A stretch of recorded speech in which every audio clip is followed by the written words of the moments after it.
왓츠온 코리아. 오늘의 주제는 일본 역사 왜곡에 대한 전문가 반응입니다. 지난 6월 15일 일본이 도쿄에 개장한 산업유산정보센터에 대한 한일 전문가의 비판이 계속되고 있습니다. 먼저 사실 확인부터 해야 할 것이 있습니다. 지난 24일 일본 정부 대변인인 스가 요시히데 관방장관이 일본은 세계유산위원회의 권고와 일본 정부가 약속한 조치들을 성실하게 이행해 왔다고 주장했는데요. 과연 사실일까요? 2015년에 일본 근대 산업시설이 세계유산으로 등재될 당시 사토구니 주 유네스코 일본 대사는 한국인과 타국인들이 본인의 의사에 반하여 끌려와 가혹한 환경 속에서 강제로 노역했으며 이 사실을 이해할 수 있도록 조치를 취할 준비가 돼 있다고 말했습니다.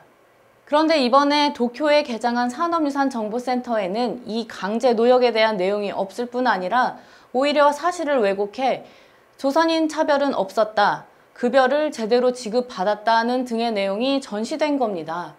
다시 말해 강제노역 사실을 단순히 숨긴 것이 아니라 역사를 완전히 수정한 것입니다. 일본 정부는 그럼 강제징용에 대한 증언이나 자료가 없어서 전시를 못했던 것일까요? 당연히 사실이 아닙니다. 호사카 유지 세종대 교수에 따르면 탄광으로 연행됐던 조선인 약 70%가 힘든 노동으로 도주했다는 통계가 존재합니다. 또 1973년 10월 25일 아사히 신문 나가사키 판에 실린 군함도 전 감독관의 인터뷰에 따르면 조선인을 강제로 연행했다, 평소에 차별을 했다는 증언이 있습니다.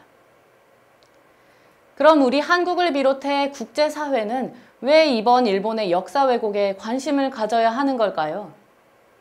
동북아역사재단 남상구 박사는 그 답을 세계유산제도 기본 가치에서 찾고 있습니다.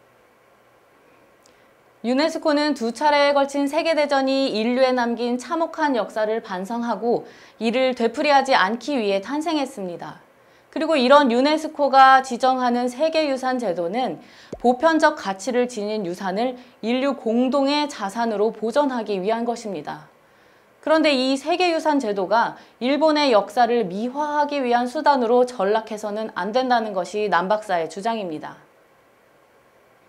군함도를 비롯한 일본의 강제징용 현장이 세계유산이라는 이름표를 붙이고 있는 만큼 국제사회는 일본의 약속이 지켜질 수 있도록 계속 관심을 가지고 지켜봐야 할 것입니다.